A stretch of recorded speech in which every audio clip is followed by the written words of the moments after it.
Hey everybody, it's Moose here, and today I have another interview for you guys. I am here with Dan Who Reviews. He is an action figure collector and an action figure reviewer on YouTube. And I am happy to say that I am, as a big fan of his, that he is here with me today to do the interview. So thank you again, Dan. Pal, you are very welcome, my friend. It's a pleasure to be here. All right, great. It's a pleasure to be talking to you. So I guess we're going on. My first question is, what really got you into wanting to review action figures? Since there's a big A demographic lot. for it, and I, there's a so lot of other people on YouTube doing it as well. You're like, why did you jump into that sea?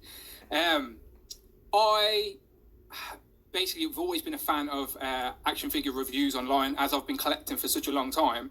I would always listen and watch reviews to help me make my mind up on what I wanted to buy. Because as you know, this game can get expensive. right. So you want to make sure you're spending your money on what you want for your collection. So reviews and YouTube and the internet was amazing. It opened up a whole new world, to quote Aladdin. But I was a little bit disappointed with the UK representation. One of my favourite YouTubers was Glenn Webb. Do you remember Yes, Glenn Webb? yes, I Yeah. I loved Glenn Webb. Yeah. So by far one of my favourite YouTubers, and again buying into his personality and um, liking his opinions and all of that. He was like my go-to guy for Marvel Legends. If a new Marvel Legend would come out, I'd be hitting refresh, seeing when his review come out, so I could decide if I wanted it or not. And obviously the old school like Shardamus as well has been around for so long. Those two are big ones for me when I first started on YouTube. Mm-hmm. And then, unfortunately, Glenn Webb passed away. I think it was like 2016, out of nowhere, shocked the community, and it was a massive blow. Mm-hmm. And then after that, there wasn't really a UK guy online talking about toys, which was a little bit sad for me because I'd be watching all the reviews and they'd be talking about Targets and Walgreens and Walmarts and places that I can't go and I can't get to. So I was like, where's the information for a guy like me? And then obviously knew there was other UK collectors as well.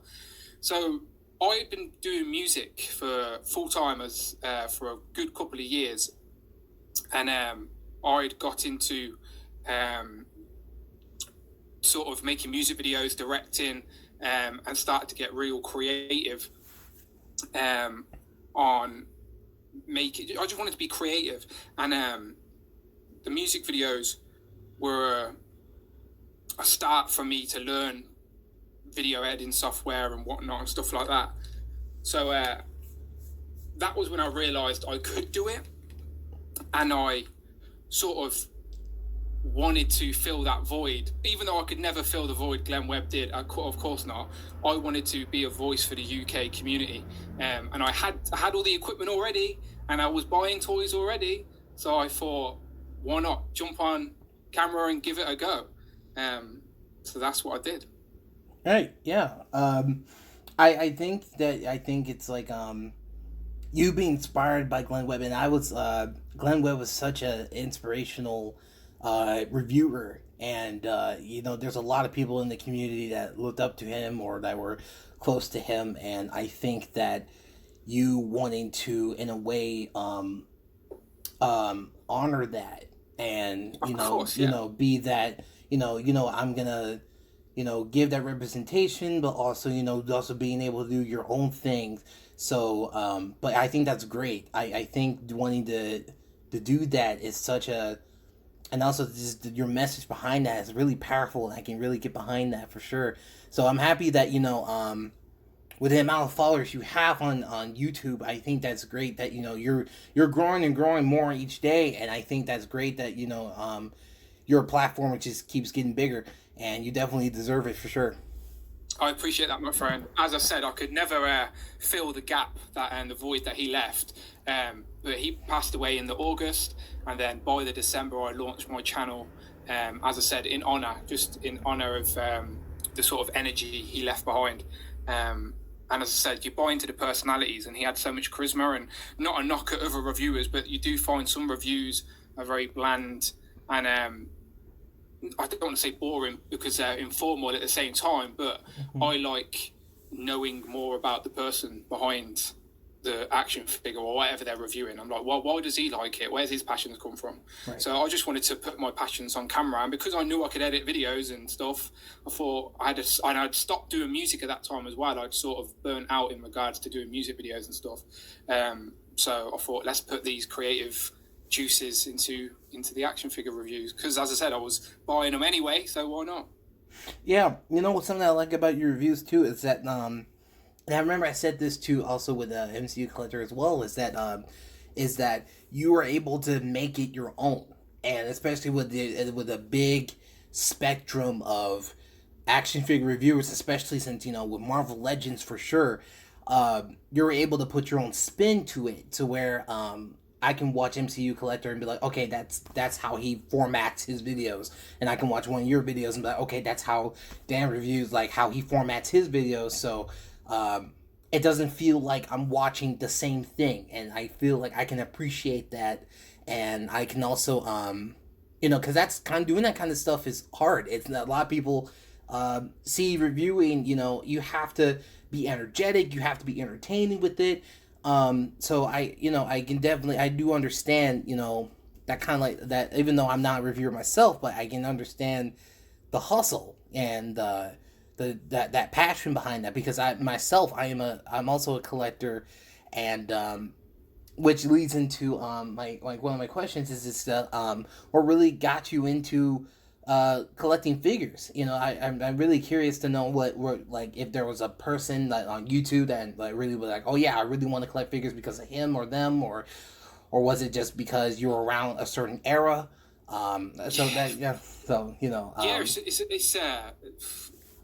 It started, I guess, as a kid, just like everyone else. It started way back when. I had tons of action figures growing up. I'm the oldest of 4 boys in a house, so I've got 3 little brothers. So growing up, it was always toys. And then as I got a little bit older, my brothers would still be getting toys. So they'd be around me constantly. But just like everybody else, you hit a certain age and you stop playing with action figures. You stop. You go to school, you start getting interested in girls. And I got really interested in doing music. So it literally, collecting was like on the back burner. Like, I never really properly started collecting until my 20s, because I was going back to chase that nostalgia, I guess. Because I had all the toys as a kid, like all the ones that are worth a fortune now on eBay. They're the ones that I look at and think, I had that, and my mum is either give it away or give it to my little cousins in the past. I've even raided my mum's attic back at home, and she's definitely got rid of them all. But yeah, I started off just by wanting a piece of that nostalgia. I really had all the aliens from Kenner, all the Alien Kenners toys and the Jurassic Park toys. And I had some of the Marvel, early Marvel stuff as well, from the animated series Spider-Man and X-Men as a kid. So when I first started collecting again, well, I decided, I wasn't sure I wanted to collect. I just knew I wanted a piece of that nostalgia. I just wanted to get something on my shelf that would remind me of fun times. So I started picking up a few random things on eBay. And then I fell down the Marvel Legends rabbit hole. And at first, I made that decision of, what if I'm really going to invest in building a little collection for my shelf, am I going to go Marvel Legends or Marvel Selects? And I actually started going online and reading forums of Marvel Legends versus Marvel Selects and which one's better and which one's why. And this was in, I'd say, about 2010, 2011. So this is in the dark days of Marvel Legends, if you know what I mean. So not a lot of people were on Marvel Legends hype. They'd only just started to come out. And one of the Epic Heroes lines was currently in the shops in the UK. And they had the Red Deadpool and the Punisher. And that was the first couple that I picked up as just because they were so cheap. They were in like a bargain store that is like crazy. They were like £5, which is ridiculous when you compare them to the price of Marvel Legends now. So that's why I picked up a few of them for the shelf. And that's when I started going, okay, I like where this is going. If I'm going to have Iron Man, I need to get this guy and I need to get this guy. And because of that, at that same time, just think around 2009, 2010, the MCU had been born, and the MCU was starting to build as well with Captain America in 2011, and then the Avengers in 2012. So like Marvel as a whole was sort of building back up in pop culture, which was making me more excited as well. So I think the MCU sort of, because I'm a massive film buff, I'd like to think, and I love all the films, and I think the MCU rekindled the flame, like, for my love of Marvel, and then the Marvel Legends, I think from the Mandroid wave onwards, I've basically not missed the Marvel Legend, because I've just I usually buy them in a full wave, and then I might sell a few figures here and there, but I always get the full wave, so I know if I want them, I've got them. If I don't, I can get rid of them very easily. As you can imagine, the second-hand market is massive now. Mm-hmm. But yeah, it was sort of, it speeded up very quickly, as you can imagine, because, as I said, because the MCU was so popular in pop culture, Hasbro just started throwing them out. And then I started getting into NECA and seeing what other people, I was like, I really loved, as I said, Aliens. So I started picking up some of the NECA Aliens and Predators and the Gremlins, all films that I grew up on. And then I really loved The Simpsons. Then I realised Playmates had a Simpsons line. So I was like, okay, I want a piece of The Simpsons on my shelf as well. And then Bandai were doing Power Rangers, and I loved Power Rangers growing up. And I was like, okay, if I can have a separate section on my shelf for Power Rangers, then Turtles, and then The Simpsons, and then Marvel. And then, as you can imagine, and as you're hearing, it just sort of, it started rolling. The ball started rolling. And my girlfriend thinks I'm crazy, but I sit in my little office surrounded by the figures, and I'm very happy. Yeah. You know, I started collecting when I was around, I started taking it seriously around when I was 14, 15 years old. And I really loved Marvel Legends. I still do. I still collect Marvel Legends to this day, and I probably will when I'm like 30 or older. And, you know, collecting is always, and I was talking about this with a friend the other day. I was just saying, you know, there's so many companies that put so much love and passion into these figures, you know, like Hasbro, you know, now with the MCU stuff, and now with the Marvel Legends, the comic book line stuff. They're putting so much time in terms of picking out their characters and doing redos of characters that we might have seen before, like what recently with the retro wave that's coming out with for Spider-Man, you know, like the retro wave with Mysterio and Kingpin and the new Spider-Man that everybody's going crazy about. The fact that even that they are going as far as doing a whole Fox X-Men wave, that's insane.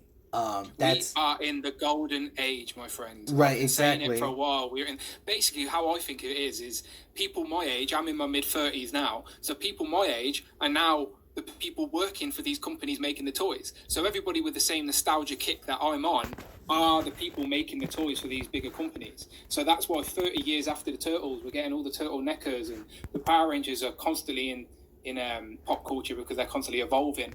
So you've got different generations loving them, and then Marvel again has been around for so long, like it's constantly evolving in different generations. And yeah, I think the people that are my age with that nostalgia kick now are in control of these companies, so they're putting out all the stuff I love now. It's crazy.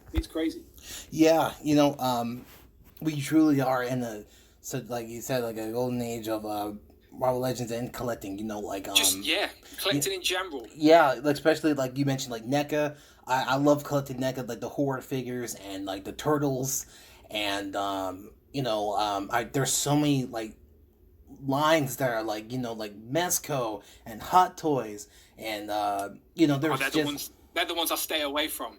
My pockets are not that deep. You know, I feel, some reason I feel so fortunate to have like a partner and a mother that's so supportive of my passion. Like recently my mom, it was like around last year, it was a birthday gift, and I turned 21 last year, and my mom had bought me the Iron Spider Infinity War hot toy. Wow, that's an impressive piece, my friend. It's so beautiful. It's such a gorgeous piece, and I love it. You know, I'm fortunate to have it, and you know, it's definitely one of my favorite pieces in my entire collection, other than my entire MCU shelf. Which, by the way, I rewatch a lot of your videos, and I rewatch your last collection video, and your collection's so impressive. I'm so jealous. As I said, I'm just an idiot, and I just buy everything. I like pre-order every wave, and then I get the figures, and then decide if I want them or not. And as I said, I love them all, so I end up keeping them all. But I'm glad to hear that you've got people that understand that it's a passion. That like that's what people sometimes don't get when they're not involved in it. The onlookers think you're crazy, and like they don't get it while you're buying toys, while you're buying dolls, Right. and they don't understand. It's just a passion. It's like if you want to play golf, if golf is your hobby, then you've got to buy some golf clubs to play golf. That's going to cost money. No one's going to point at the golfer and go, haha, you had to spend money on golf clubs, because he's doing what he wants to do. This is just our hobby. Is it a niche one? Yes, but it's, as I said, though, it's so in pop culture now. It's sort of cool to be a geek and cool to be knowledgeable about all this stuff. Like, yeah, so I'm glad they get the passion behind it. My missus tolerates it. She doesn't get it. She doesn't understand it, but she tolerates it. And as I said, as long as my bills are paid, then I've got my own money, and I can phone up. I could be buying drugs. I could be going out on the weekend. I could be spending loads of money on clothes unnecessarily. Do you know, like brands but I don't. That's not how I live my life. Do you know, like I'm quite minimalist in life, and then I like to put my money into my little collection. It's just those little things.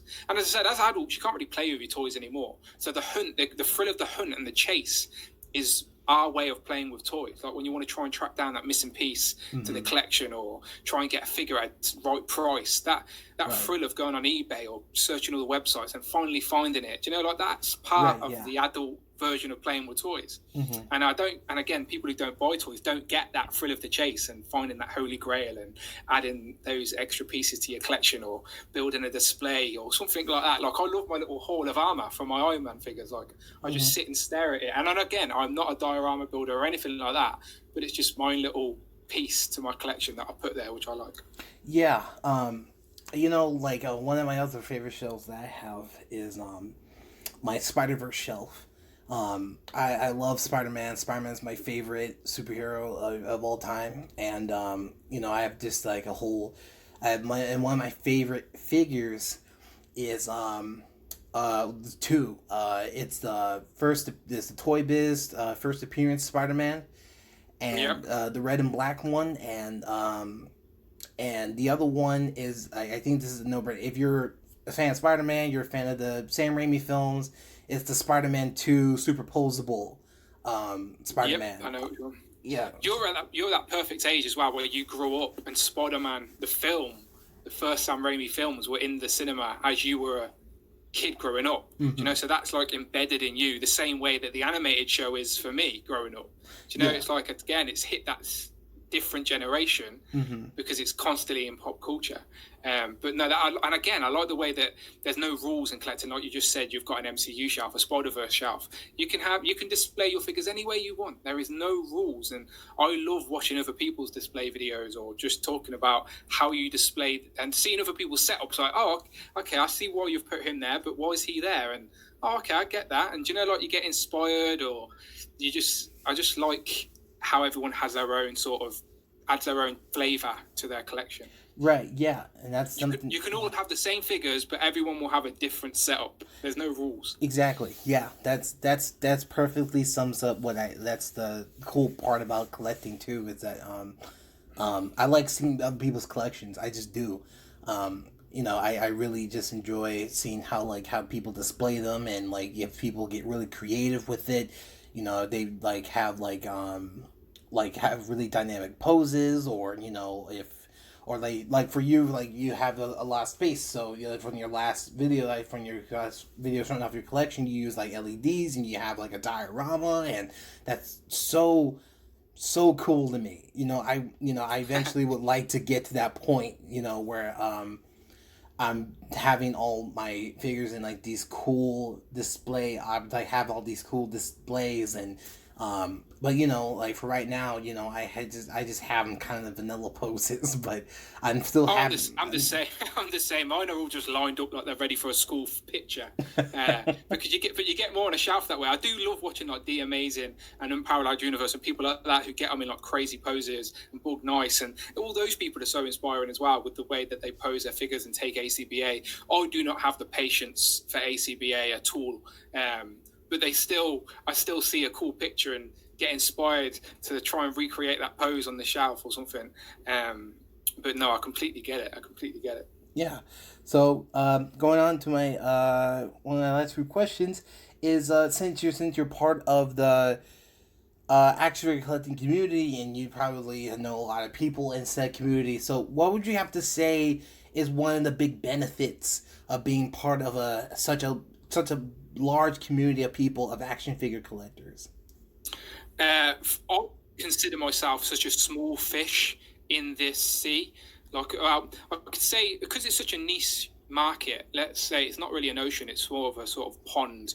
And you've got a couple of big names, which we're all fans of, like all the big channels like the Fuchs and the ACBA, like all of them, and Rectangular with all the news. Like these are all names that anyone on the online world collecting action figures they know.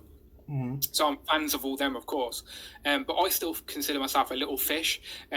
So the best thing is just the interaction with other collectors. Like, not as I said, my girlfriend tolerates it, but she doesn't get it. So if I get a new figure in the post and run up to her and show her, she doesn't care. She's just like, "What? I don't care."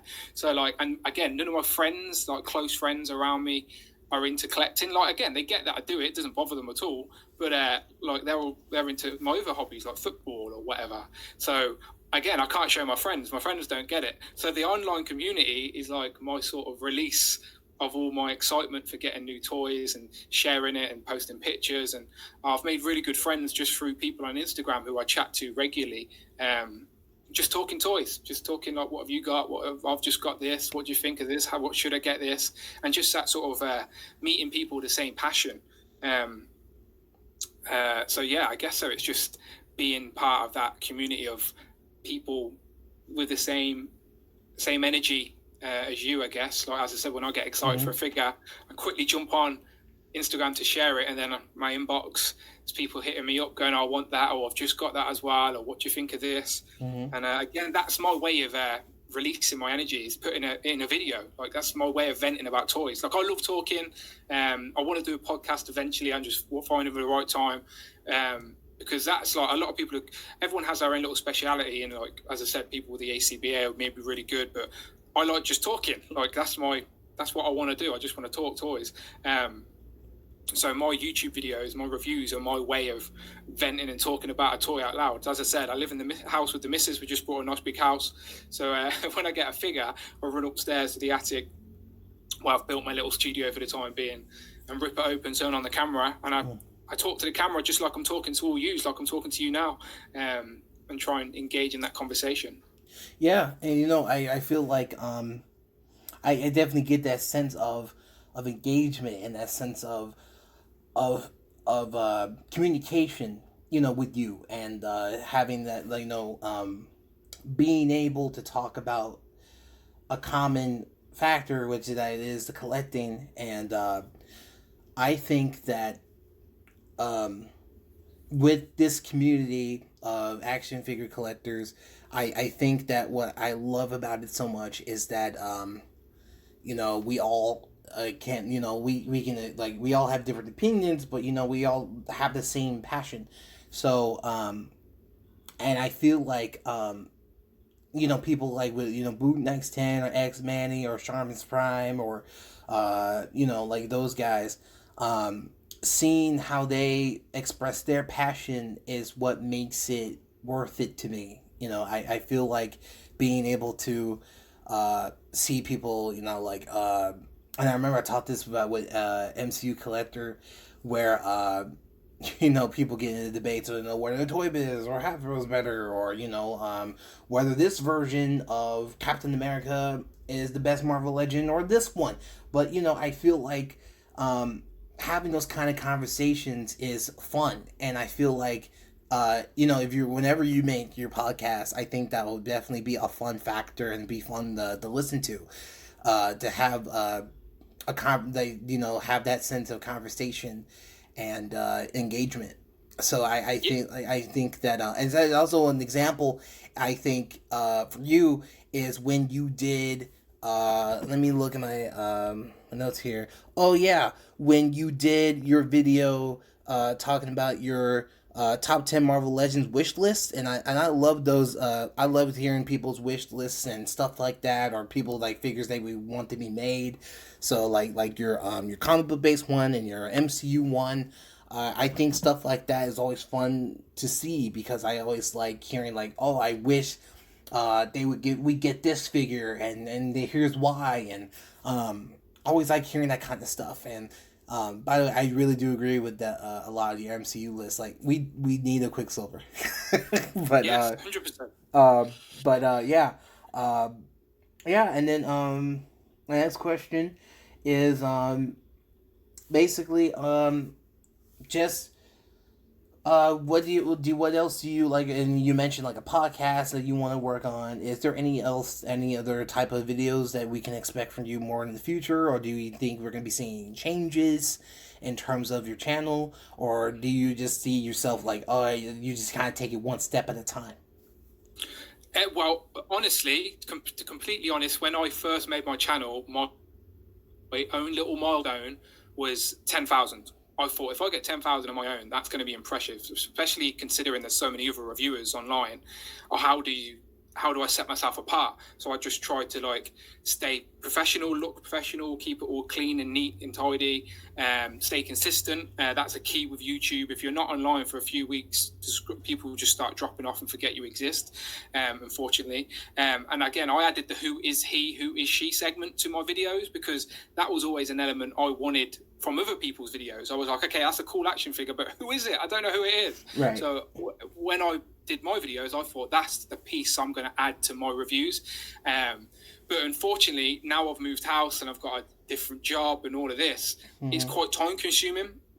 And like some of my videos, as I said, I'm only a small fish, don't even get past 500 views, which again, that's fine. Again, I'm not making the videos for the views in particular, but I think to myself, is it really worth me putting all this extra time and energy into something for such a small outcome, unfortunately? So like, I want to try and get back to a place where I've got a consistent sort of view. I sort of love my videos to be hitting over 1,000 without me having to do much, if that makes sense. Do you know, because I always post in the Facebook groups, I always post on Instagram, but I'd love to put a video out and there's enough interest just through subscribers and just through people coming to YouTube that my videos would be hitting over 1,000. So again, I'm not in it to be the biggest YouTuber or anything like that. Again, this is just, I've got a day job. I'm not trying to check. Don't get me wrong. If someone said to me right now, here's a full-time wage, work full-time, make YouTube videos, I wouldn't say no. Of course I wouldn't. But I've just bought a house with the wife. So, well, she's not the wife yet. She wishes she was. But we celebrate our 15-year anniversary soon, believe it or not. Crazy. Oh, congratulations. Yeah, thank you. So we've just bought a house anyway, which I think is more of a commitment than getting married. So I'm slowly I want to build a studio essentially, so I can do live streams and like regular live streams as well. Again, because I said consistency is key. So I never really wanted to start a live stream show or a podcast if I couldn't commit to the consistency of it. Because I think, as I said, that's the key of being professional. And so I want to build my studio up at home. As I said, I'm just getting to a place now where I'm happy with bits and bobs, but it's still a long way to go. But I want to build a studio where I can record any time of the day.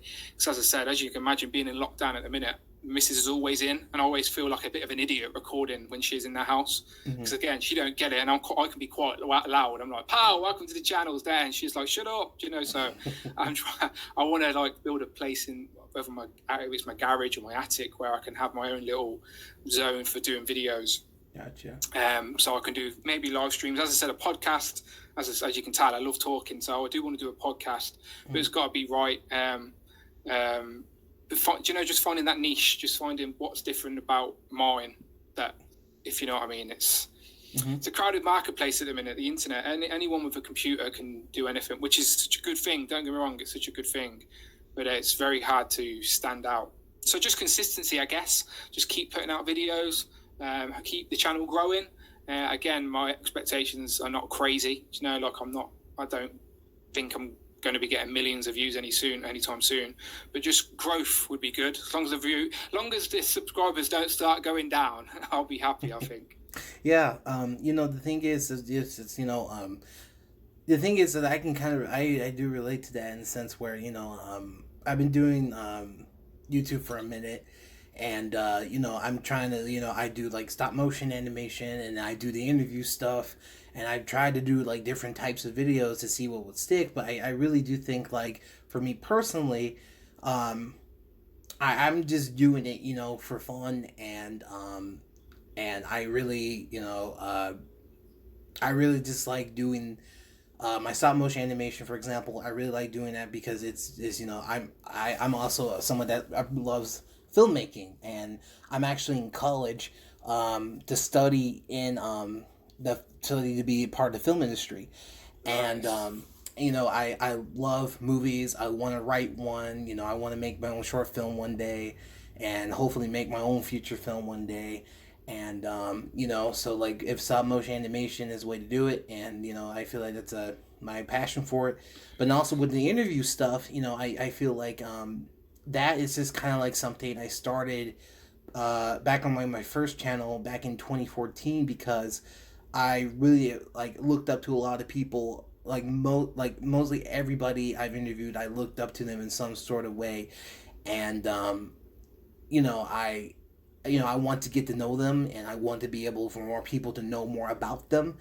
And so I felt like this is a good platform and a good, like we talked about a little bit before, I think the concept itself can work. So I feel like having more people, even if they are fans of that person, can get to know more about said person. So of course. that's what I really like about doing this is, it's not really about, views, although views I think are nice because more people will get to see it and more people will get to know more about that person. But it's more so about being able to make content that I enjoy making. 100%. And again, you're doing it for the right reasons. It's passion, like you said, you're a fan of it, and don't ever turn it into a chore, because then you'll start to despise it. And like you said, it's not about the views. I would rather have 100 views on my video but know that there's 100 people watching it than 10,000 views on a video when 10,000 people ain't watching it. I'd rather have a core following. And again, as I said, I'll quite consistently get about 300 views on a video, which is great. But I'd love that core following to be a little bit more, just so it encourages me to maybe put out more, because as you said, views are nice. So, but again, I don't want them for the wrong reasons either, I'd rather have 10 people that listened and watched my channel, but 10 people that would engage, genuinely enjoyed it, and were following for the right reasons. So yeah, you're the same as me. You just love it, so you're going to do it regardless. And that's definitely the right reason. Yeah, and I feel like other people that might be watching this that do YouTube or something similar to you or something similar to me, whatever, can agree with that. And I feel like if anybody that wants to start a YouTube channel should do it for that reason. That sole reason is for do it because you want to do it, and do it because you're gonna enjoy doing it. And then so we're on to the last question, which basically is just what you want to say to your fans. If you have any advice or if you just want to say thank you, it can be anything you want. So if you have anything to say to your fans, now is the time. Well, first I want to thank you, Moose. Thank you very much for inviting me on just to have a chat. I do enjoy it. As I said, I do like to talk toys. So it's always fun to let people hear from behind the camera, shall we say. So yeah, thank you to you. I'm a fan of what you're doing as well. And as I said, keep doing it. It's all about consistency and doing it for the right reasons. It's the passion. Don't let it turn into a chore. Stop motion, as again, I imagine that is very time consuming. Something I'd love to do. Something I'd love to do, but I know I just don't have the time. So yeah, no, keep doing what you're doing. But yeah, to anyone else, keep collecting, keep buying toys. And again, there's no rules. There is no rules. Buy what you want to buy because you want to buy it. It's like, and display it how you want to display it. There's no rules to this. It's what you think. If you think so and so action figure is the best, but everyone else online hates it, who cares? So as long as you like it. Right. I do think a lot of people get caught up in the hype of, this isn't the best toy. Well, who cares? Do you like it? Are you a fan of it? Buy and collect for the right reasons as well. I think there's so many people out there now that are buying stuff just because it's popular to buy stuff. It's like, are you even a fan of that? Like, are you just caught up in the hype? Don't get me wrong, I'm sure we've all been caught up in the hype to some degree. But I think at the minute, people are just, again, there's so many people doing YouTube reviews and stuff just because they want to be an online personality. They're not doing it because of the passion, do you know? So I do what you love, people. Do what you love and keep doing it. Yeah, I 100% agree with that for sure. With that being said, I want to thank you again for coming on. This has been great. Getting to know more about, your thought process on collecting and your thought process on how you do your videos, and it's been an honor, man. So I really do appreciate it. You're welcome, my friend. As I said, I'd still be collecting even if I didn't have a YouTube channel. Like, I just like to buy pieces of nostalgia, things that make me happy, and the way I try to explain it to the missus is that I like to have a piece of a representation of the franchises and the things I love in life represented in physical form on the shelf, whether that be Jurassic Park or Ghostbusters or the Turtles, like we said, or the Power Rangers, or even Bucky O'Hare. I love Bucky O'Hare as well. No one ever remembers that, but I love that. Bucky O'Hare, yeah. Just anything I love, I like having it represented on the shelf. And so I'd be continuing to buy regardless of having a YouTube channel. As I said, the YouTube is there for me to just vent and talk. And I talk to the camera like I would be talking to you, just what you see is what you get. Yeah, so I think that's really well said, and I can't agree more. With that being said, thank you guys for watching and listening. I really do appreciate you clicking on the video and being able to hear us talk all things about figures and collecting and all that. If you guys want to check out Dan's channel and his Twitter and his Instagram, all that will be in the description below. I highly recommend it, and you won't be disappointed with this kind of stuff he makes. And if you want to check out more interviews, I'll have a playlist on my channel, and that'll also be in the description as well. But also make sure to subscribe, and if you want to see more videos like this. And thanks again, Dan. I really do appreciate you coming on. Pal, you are very welcome.